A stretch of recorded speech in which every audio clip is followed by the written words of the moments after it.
Hello, and in this video we're going to take a look at how to create a game manager using the class that we just created. It's very similar to the sound manager that we just created. It's just that the game manager is more of a standardized item in games. Like I said, this would be something that can carry inventory in between scenes. It can carry player score. It can access player information at the start of the game. And so forth. And we're going to look at a couple of examples here. Now we're going to want some data that we can store inside of our game manager. So to do that, what we're going to do is we're going to create an input field right below our scene 1 here, where we can enter a player's name, and we'll save it, and then we'll display it in the next scene. So let's take a look how to do that. So I'm going to go in here and go back down to UI, and we're going to do an input field for TextMesh Pro. Okay, and in this input field for TextMesh Pro, we're going to adjust its parameters here. So I'm going to set its position X to 0, and I'm going to move it down in the Y. I make it a bit wider, a bit taller. And then inside of the input field is where there's a couple of different texts inside of this text area component, well, game object, I guess, or UI object. We've got the placeholder, and we've also got the text. So I'm going to go to placeholder here, and I'm going to change this to enter player name.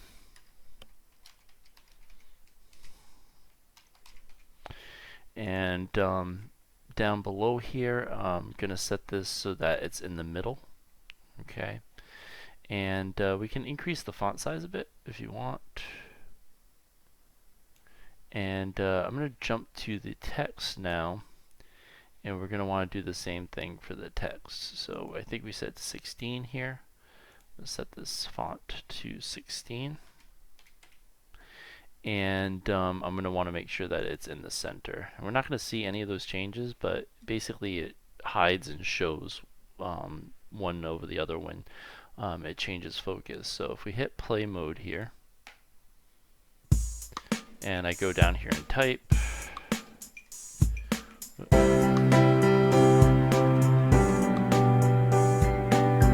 you can type your name inside of it. Okay. So what we're going to do is when we enter the name, we're going to grab this name from this field in our game manager script and then send it to the other scene. So I think I'm just going to take this input field and move it up just a bit. There we go. Let's create our game manager script. So I'm going to select the scripts folder here and go to C# script and create the game manager. Now you'll see that this is going to have a different icon, a gear icon, right? And this gear icon means that it's a utility script. It's a script that's mainly going to be used as a utility throughout your game. So we'll open this up, and we've got our game manager created here. Now we're going to want this to inherit from the Singleton class that we built in the earlier video. I would check out that video if you haven't checked it out. And we'll type in Singleton, and then T. Not T, I'm sorry, Game Manager. Game Manager. Singleton Game Manager, and that's it. Now it's going to be a Singleton, just because it's inheriting from this class that we created earlier. Alright, so we have our game manager created. Let's add in a couple of things that we need to be able to access the input field.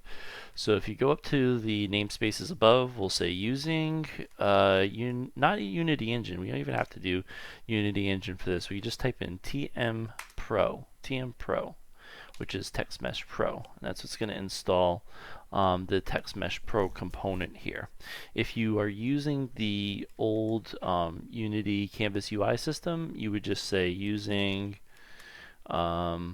using Unity Engine. Oops, I spelled using wrong. Using Unity Engine .ui. and that would access the UI components. Okay, but you don't need that for this because we're not going to be using that in this particular part. But if we do end up using those in the future, because there's some stuff that might not be covered with TextMesh Pro, you could just grab it from there. All right, so we're going to need some variables here. The first variable we're going to need is a string to hold the player name. I'm going to make this a public string so that we can see it as we're typing it. So I'll make this a public string. And we're going to call this player name. And we're also going to have a public, not pun, public TMP underscore input field. And what we'll do is we'll call this player name input. And player name input. And that will make it so that we can access the player name input when we click on a button. Alright, so we're not going to need the update and start functions for this particular class. Well, it's our game manager. Just in case, I'm going to leave them there for now. So what I'm going to do is I'm just going to create a public function. And this function that we're going to create is going to store the data when we click on the button. So we're going to say public void send name data.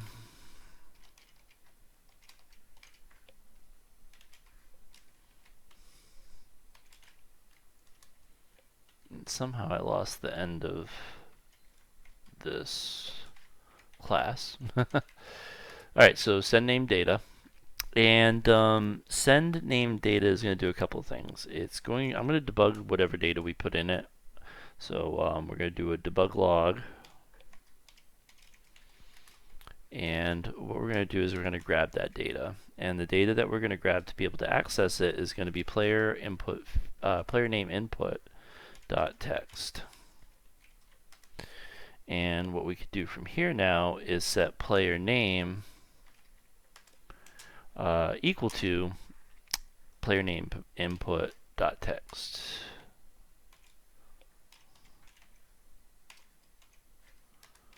Alright, so pretty much we're going to log it so that we can see that it's getting logged inside of our scene, and then we're going to store it inside of our scene. So make sure you save this, and let's head back to Unity. And I'm going to grab our button here, and I'm just going to duplicate this button. And I'm going to move this one down past here. And I'm going to change the label on it to save. Oops, that's how you spell save. Save name. Okay, so save name. And now that we have the button created, we're going to need our game manager. Now typically your game manager will be hosted on a game object inside of your scene. So I'm going to hit plus and create an empty game object and call it game manager.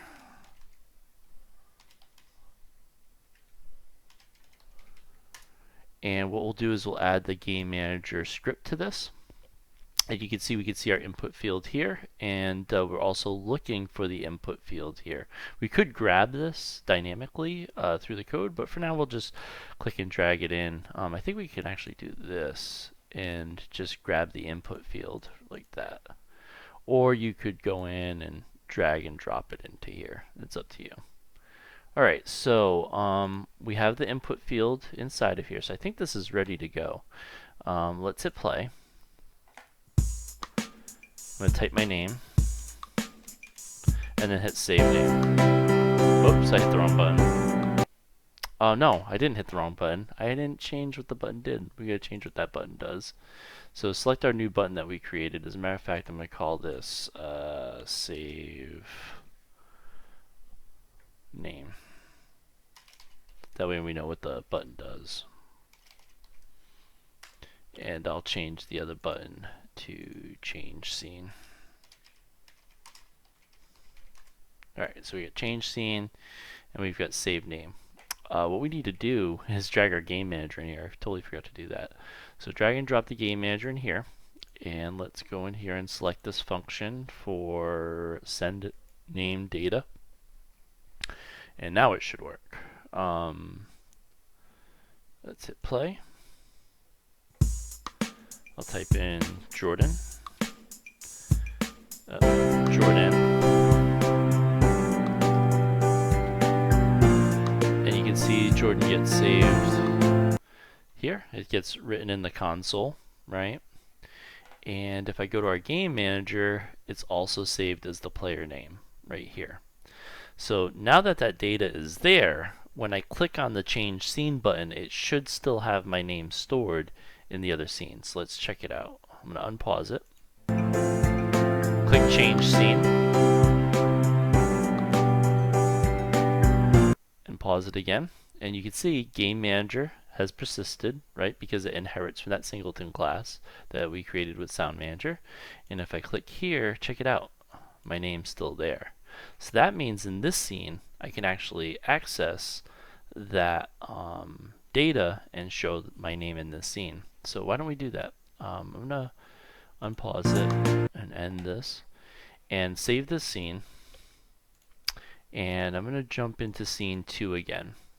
So now that I'm in scene 2, what I'm going to do is I'm going to create another text TMP. I'm just going to duplicate it like I did with the button in the earlier scene.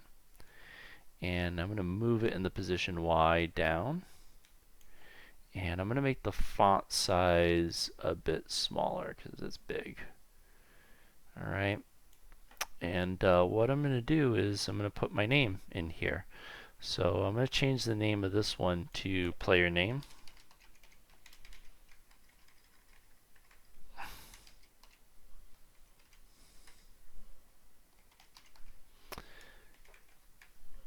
And we're going to access this in the next scene, in this scene here. So what we'll do here is we'll write another script. This would be, whatever would be inside of your game that needs that data. I'll call this player data for this particular example. So I'll click on the plus and I'll go to the C# script and I'm going to rename this player data.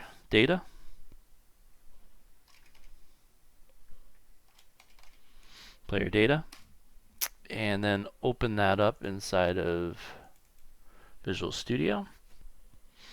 And what we'll have to do is access a couple of things here. I'm going to create a private string for player name.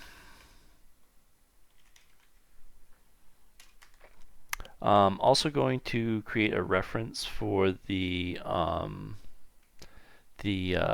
Text Mesh Pro object. So we're going to have to put in our namespace for TMP Pro. So using TMP, because I want to display it in that screen in scene 2. And what we'll do here is we'll access that. So this is going to be a public TMP underscore text.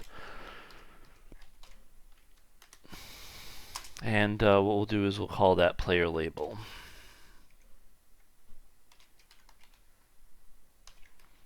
Alright, so we've got the player label, and now we just need a reference to our game manager. So I'm going to type in game manager, and we'll set this equal to manager. You can call it whatever you want. And in the start function, what we'll do is we'll grab the player name out of that game manager instance and assign it to that label. So we'll say manager equals, and we'll say game manager dot instance. So that dot instance, right? That's that static variable that we created here inside of the Singleton class. So once it gets it inherits this information into the game manager class, this ends up becoming a property of that class. So if I go back to player data, we've got it set to be an instance, and from here what we'll do is we'll utilize that data. So we'll say player name is equal to manager dot player name. So it's grabbing that variable out of the game manager and setting it to this variable here. I could have just set it right to the label, right from manager.playerName, but we might want to juggle around this data somewhere else. So we'll save it at the start and use it somewhere else. But for now, I'll say player label dot text and set player label dot text equal to player name. And that should do it. So I'm going to save this player data, and what we'll do is we'll just put this on the main camera in scene 2.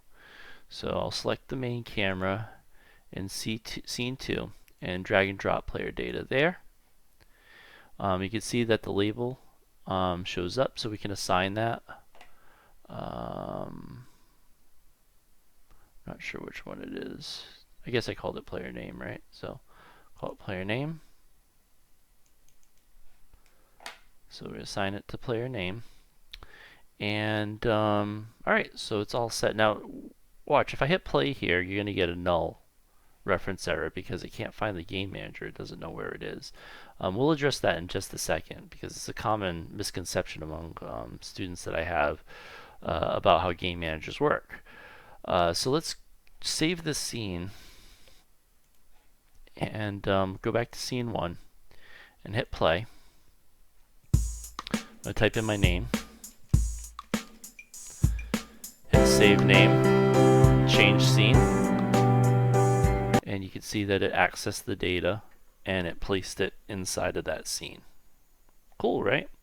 So that's how you can actually store data inside of your game. Now I'm going to unpause this and exit play mode and talk about what I was saying is like that common misconception among students. So I hit the play button here and I got a null reference error in it because it's looking for that game manager, right? Now your game manager is meant to work within the scene at some point, right? And your game manager is probably going to end up being a prefab.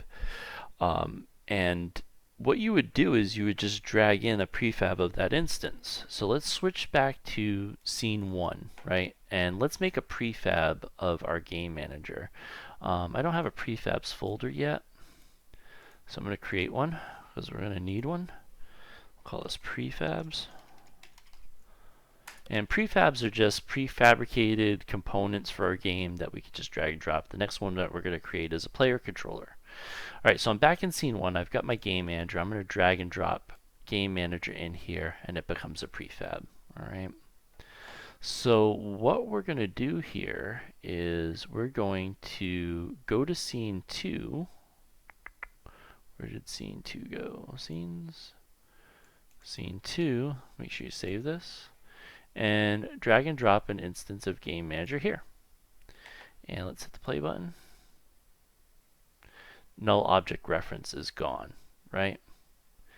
And it's not destroying this particular game object, but notice that there's no data there. Now you're probably saying to yourself, you're like, well, you know, what if we go back and come back? It should destroy this thing. Now, the common misconception that students usually have is that they have to start the game from the beginning to be able to access all that data, and that's just simply not true. What you do is you would just drag in this prefab and work on your scene like you normally would, and then when you play the full game, if you've organized it and managed it correctly, if you play it from the beginning, that game manager that gets instantiated at the beginning will destroy this one when it gets to that scene. So let's see if that's true. Okay, let's save this scene and go back to scene 1. And let's hit the play button. I'll put my name in again. I can't capitalize in the O. Save name, change scene. Let's pause it. There is only one game manager here, and it's the one that was from the first scene. So that's the whole point of that singleton pattern, is it's going to look for that specific element that it needs to access. And if it's there already, it's going to destroy the one that's there, destroy the one that wasn't there. at first. So when the one that was created first gets to this scene, the one that was saved inside the scene gets destroyed because, hey, when it instantiates itself, it realizes that one already exists. It's smart enough to know that it exists. And that's the whole purpose of the singleton pattern. So hopefully you guys are absorbing this information and you have this set up, because we're going to return back to this in a later video and start using it to be able to get data to persist in between scenes. So it's an important part of your game. Next thing we're going to be setting up is our player controller, and we're going to look at different types of player controllers. So I'll see you in the next video.